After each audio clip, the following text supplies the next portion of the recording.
ఇప్పుడు అక్కడ నుంచి పార్టీకి రాజీనామా చేస్తూ అని ప్రెస్ మీట్ పెట్టడం జరిగింది. అందులో ఆయన ఇది ఒక్కసారి కాదు అనుకుంటే రెండోసారి 2014 ముందు కూడా జాయిన్ అయ్యి మన పార్టీని విమర్శిస్తూ మళ్ళీ కాంగ్రెస్కు వెళ్ళడం జరిగింది. ఇలాంటివి చాలాసార్లు జరిగాయి. భారతీయ జనతా పార్టీ సాధారణ కార్యకర్త నుండి ఎవరికైనా సరే మంచి అవకాశాలు ఇస్తుంది. ఇప్పుడు చూసుకుంటే రాష్ట్ర అధ్యక్షుడే కావచ్చు రామచంద్రరావు గారిని, వారిని ఎక్కడి నుండి ఇప్పుడు రాష్ట్ర స్థాయికి తీసుకొచ్చింది. ఎమ్మెల్సీ నుండి వారు ఏబీపీ నుండి విద్యార్థి పోరాటం నుంచి అంటే సాధారణ కార్యకర్తకు కూడా భారతీయ జనతా పార్టీలో లాభం జరుగుతుంది. వారు మా పార్లమెంట్ సభ్యులు అరవింద్ గారిని మరియు భారతీయ జనతా పార్టీని విమర్శిస్తూ ఆయనకు బయటకు వెళ్ళిపోయేది ఉంటే ముందే వెళ్ళిపోయేది ఉంటే విమర్శిస్తూ వెళ్ళిపోవడం ఇది కరెక్ట్ కాదు. ఎందుకంటే 2014 ముందుకు ఇదే విధంగా చేయడం జరిగింది. ఆయన పార్టీ టికెట్ ఇవ్వకుంటే వేరే పార్టీ కాంగ్రెస్లోకి వెళ్ళడం, ఇప్పుడు కూడా విమర్శించి ఇంకో పార్టీలోకి వెళ్ళడం జరిగింది. ఇది కరెక్ట్ కాదు. దీన్ని కొరుట్ల నియోజకవర్గ భారతీయ జనతా పార్టీ తరఫున తీవ్రంగా ఖండిస్తున్నాము. నిన్న మన మెట్పల్లి పట్టణంలో డాక్టర్ రఘు మరియు మన సుఖేందర్ గౌడ్ గారు ఇచ్చినటువంటి ప్రెస్ మీట్లో మన భారతీయ జనతా పార్టీని మరియు మా గౌరవ పార్లమెంట్ సభ్యులు ధర్మపురి అరవింద్ గారిని విమర్శించడం సరైనది కాదు. ఎందుకంటే నేను సీనియర్ 20 సంవత్సరాల నుంచి నేను పార్టీలో పనిచేసిన అని చెప్పేసి అసెంబ్లీ కన్వీనర్లో కూడా పనిచేసిన అని చెప్పేసి సుఖేందర్ గౌడ్ గారు ఒక మీరు ఆయన ఎంపీ గారి వైఖరి నచ్చకపోయినాము, ఆయన మొండోడు అని చెప్పేసి మీరు చెప్పడం జరిగింది. మీరు చెప్పుడు కాదు, ఆయనే చెప్పుకుంటూ నేను మొండోని అని అనుకుంటే ఇన్స్పెక్టర్ డెవలప్మెంట్లో నేను ఖచ్చితంగా మొండోని అని చెప్పేసి మొన్న జైత్యాలో చెప్పడం జరిగింది. అది మీరు చెప్పుడు కాదు, డైరెక్ట్ అందరినీ స్వయంగా చెప్పుకుంటున్నారు. మీరు చేసిన వ్యాఖ్యలు ఏమన్నా ఉంది అంటే ప్రజెంట్ ఇక్కడ కాంగ్రెస్ ఇన్ఛార్జ్ అయినటువంటి నరసింహారావు తోటి మీరు టికెట్ నాకు డమ్మీ క్యాండిడేట్ని పెట్టించుర్రి అని చెప్పేసి ఆయనతో ఫోన్ చేయించడం మీది సరైనదేనా? మరి మీరు చేసే తప్పులు కప్పిపుచ్చుకోవడానికి ఇతరులను ఒక ఎమ్మెల్యేగా ఇక్కడ మా ఎంపీ ధర్మపురి అరవింద్ గారు పోటీ చేయడం ₹1 పంచకుండా నోట్లు వచ్చినాయంటే ఆ మొండితనమే ఆ ఓటు వేయించింది. ఎందుకంటే ఇక్కడ బానిసత్వపు మొత్తం ప్రజల్ని బానిసలుగా వాడుకునే రాజకీయ నాయకులు ఉన్నారు తప్పితే ధైర్యం చేసి మాట్లాడే లీడర్ ఇప్పటికీ కోట్ల కాంగ్రెస్లో ఎవరు కనబడలేదు. అట్లాంటి ఇప్పుడు మనకు ఒకసారి వచ్చింది కాబట్టి అన్ని అంత మెజార్టీ ఇచ్చారు. ఒక 5,000 వస్తే దాదాపు ఇక్కడ ఎమ్మెల్యే క్యాండిడేట్ ₹1 మనీ ఇవ్వకుండా గెలిచిన అంటే దానికి ఆయన మొండితనమే. కాబట్టి మీరు ఆయన విమర్శించే స్థాయి మీది కాదు. కాబట్టి ఇంకోసారి ఇలాంటివి చేయకూడదు. పార్టీ ఈ బీజేపీ పార్టీ అనేది వ్యక్తుల కోసం పనిచేస్తారు తప్పితే లీడర్ల కోసం పనిచేయదు. ఇది సమాజం కోసం, వ్యక్తుల కోసం, డెవలప్మెంట్ కోసం మాత్రమే ఇల్లున్న వ్యక్తులు కార్యకర్తలు పనిచేస్తారు. లీడర్ల కోసం కాదు. లీడర్లు వస్తారు పోతారు, దాన్ని మీ ఇష్టం పోవడం. కాకపోతే పోయే ముందట కొంచెం మంచిది చెడేది తెలుసుకొని పోతే బాగుంటుందని చెప్పేసి ఈ 10 మందిని వేయడం అందరికీ తెలిసిన విషయమే. అక్కడ సుఖేందర్ గౌడ్ గారు మీనా కుమారి వాళ్ళ సతీమణికి ఫోన్ చేసి అక్కడ ఫోన్ పెట్టి ఏమని మాట్లాడిందో అన్నది అందరికీ తెలిసిన విషయం. ఆమె ఏమీ మాట్లాడగద్దన్నాడు, అన్ని నిర్ణయాలు ఆయననే తీసుకుంటా అన్నాడు. ఆమె లేచిపోయింది, ఇంట్లోకి ఏడ్చుకుంటా రూమ్లోకి వెళ్ళిపోయింది. తర్వాత ఇవన్నీ మెల్లిమెల్లిగా చెప్తాను. గౌరవనీయమైన అరవింద్ గారిని ఏడీ గారు అని విమర్శించిన దానికి దాని గురించి ఖండిస్తున్నాము. రఘు గారు అండ్ సుఖేందర్ గారు నిన్న ప్రెస్ మీట్ పెట్టేసి రఘు గారు సౌమ్యంగా మాట్లాడి తన చేసిన పార్టీకి చేసిన ద్రోహాన్ని చాలా సున్నితంగా వివరించి చెప్పిండు. పక్కకున్న సుఖేందర్ గారు మొన్న మున్సిపల్ ఎలక్షన్లో జరిగిన 10 సీట్లు గెలిచినాక క్యాంప్ ఆఫీస్లో వీళ్ళందరూ క్యాంపులో ఉండగా 10 మంది కౌన్సిలర్ల ముందట వాళ్ళ మేడం గారికి ఏమని చెప్పిండో మా 10 మంది కౌన్సిలర్లకు గుర్తు. మీనా మేడం, మనం అందరం కలిసి పార్టీ నిర్ణయాన్ని కట్టుబడి ఉందాము, పార్టీ ఏది నిర్ణయిస్తే వాళ్ళకి మనం సపోర్ట్ చేద్దామని చెప్పేసి తన మనస్ఫూర్తిగా ఇక్కడ మా ముందట క్యాంపుకు ఫోన్ చేసిన విషయం మా 10 మంది కౌన్సిలర్లకు గుర్తు.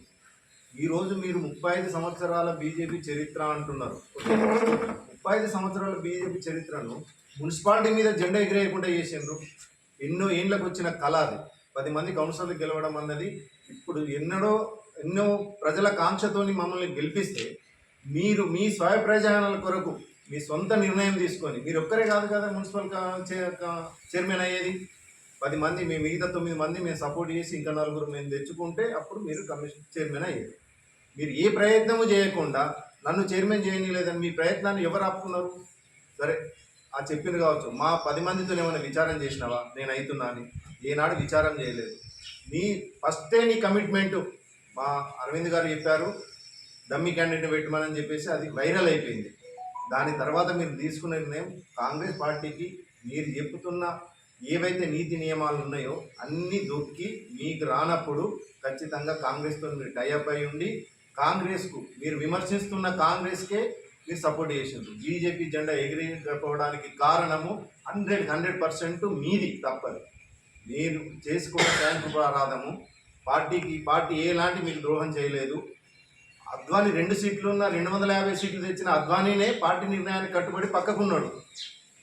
ఇప్పుడు మనం ఎవరికి ఎలక్షన్ టైంలో కూడా మేము చెప్తున్నాము, ఏ ఒక్క వార్డులో తిరిగి కూడా ఏ ఒక్క క్యాండిడేట్కు మీరు సపోర్ట్ చేసి క్యాన్వసింగ్ చేసి మాకు వెన్నుదన్నుగా నిలిచిండి ఎక్కడ 10 మందిలో ఎవరికైనా చెప్పానండి మా 10 మందికి మిగతా 9 మంది కౌన్సిలర్లు ఏ వార్డులో తిరిగి ఆయన గెలిపించుకున్నాడు లేదు. అందరం కలిసినాక ఆయన తొందరపడి నిర్ణయం తీసుకొని పార్టీ జెండా ఎగిరేయకుండా చేసి మొట్టమొదటి ద్రోహి ఆయన. కాంగ్రెస్ పార్టీకి అనుకూలంగా ఆయన చేసుంటే వల్లనే ఇవాళ బీజేపీ పార్టీ జెండా మున్సిపల్ మీద ఎగరలేదు.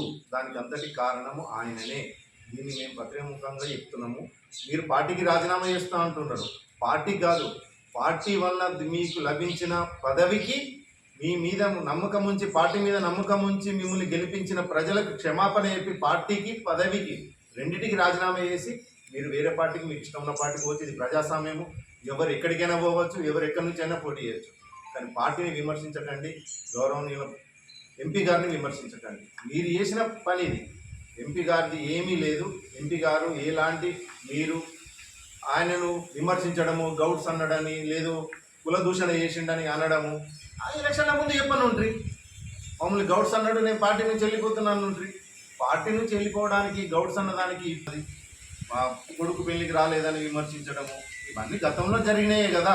ఎలక్షన్ కన్నా ముందే జరిగినాయి. ఎలక్షన్ తర్వాత ఇప్పుడు పోయే ముందు ఆయన మీద నిందలు వేయడం ఇది కరెక్ట్ కాదు. ఇవన్నీ మీ విజ్ఞతకే వదిలిపెడుతున్నాము. కానీ పార్టీ అండి మీరు మనస్ఫూర్తిగా అన్నారు, బీజేపీ కార్యకర్తలకు నా సపోర్ట్ ఉన్నాయి, వెళ్ళే వేళలా మీరు ఉండి కానీ మాత్రం పార్టీని విమర్శించకండి, పార్టీకి ద్రోహం చేయకండి. ఎన్నో ఏళ్ళ కళ బీజేపీ పార్టీ జెండా కాషాయం జెండా మున్సిపల్ మీద ఎగరాలని కురుట్ల మెట్పెల్లి ప్రజలందరి కోరిక. దాన్ని మీరు నీరుగార్చిండ్రు. దానికి అంతటికి కారణం మీరే. దీనివల్ల మీకు ఒరిగిన లాభం ఏందో మెట్పెల్లి ప్రజలందరికీ గుర్తే. ఇవాళ మీరు ఆ మాటలు మాట్లాడకండి దయచేసి. మీరు పార్టీకి సపోర్ట్గా ఉన్నా లేకున్నా పార్టీ ఉంటుంది. మీరున్నా లేకున్నా పార్టీ మాత్రం మెట్పెల్లిలో ఉంటుంది, ప్రజల హృదయాల్లో ఉన్నది. దాన్ని ఎవరు ఖండించలేరు. మీ విమర్శలతోని పార్టీకి ఎలాంటి ద్రోహం జరగదు. పార్టీకి సంబంధించినటువంటి కొరుట్ల నియోజకవర్గ నాయకులు మరియు గతంలో పనిచేసినటువంటి కొరుట్ల నియోజకవర్గ కన్వీనర్గా పనిచేసినటువంటి సుఖేందర్ గౌడ్ గారు పార్టీకి రాజీనామా చేస్తూ మా యొక్క ప్రియతమ నాయకులు ధర్మపురి అరవింద్ గారిని తీవ్రంగా విమర్శించడం జరిగింది.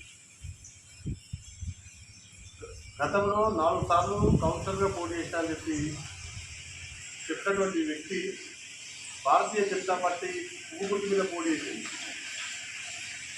పోటీ చేసి గెలిచింది.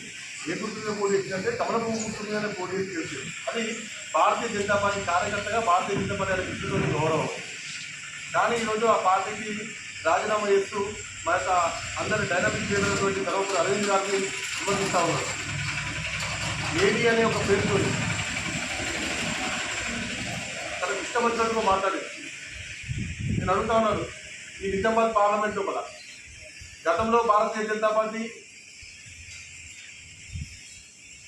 కొరుట్ల నియోజకవర్గం కావచ్చు, జగిత్యాల కావచ్చు, ఆర్మూరు కావచ్చు, బోధన్ కావచ్చు, నిజామాబాద్ టౌన్ కావచ్చు, నిజామాబాద్ రూరల్ కావచ్చు, భారతీయ జనతా పార్టీకి గతంలో ఇక్కడ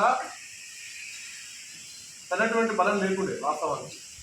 కానీ ధర్మపురి అరవింద్ గారు భారతీయ జనతా పార్టీ చేసినప్పటి నుండి అనేక పోరాటాలు, అనేక ఉద్యమాలు చేస్తూ పార్టీని బలోపేతం చేసినటువంటి ఏకైక వ్యక్తి ఎవరైనా ఉన్నారంటే మా యొక్క నాయకుడు ధర్మపురి అరవింద్ గారు.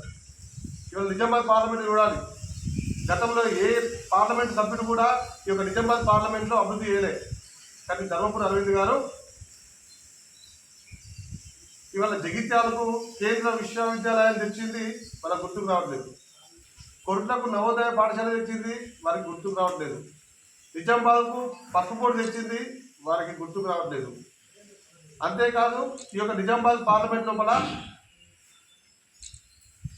ఏవైతే నేషనల్ హైవేకి సంబంధించినటువంటి బ్రిడ్జీలు ఉంటాయో వాటిని వీరు వచ్చిన తర్వాతనే, మా ఎంపీ గారు వచ్చిన తర్వాతనే ఈ యొక్క బ్రిడ్జీల నిర్మాణం కూడా, జాతీయ రహదారుల నిర్మాణం కూడా వారు చేసింది కూడా మర్చిపోయిండు. అంతేకాదు ఇవాళ అరవింద్ ఫౌండేషన్ ధర్మపురి ఫౌండేషన్ పేరు మీద వందలాది 10 పిల్లలకు ప్రాణదాత అయినటువంటి వ్యక్తి ధర్మపురి అరవింద్ గారు. అరే ఏ ఊరికైనా, ఏ కార్యకర్తను అడిగినా, ఏ రైతును అడిగినా, ఎవరిని కూడా చెప్తారు.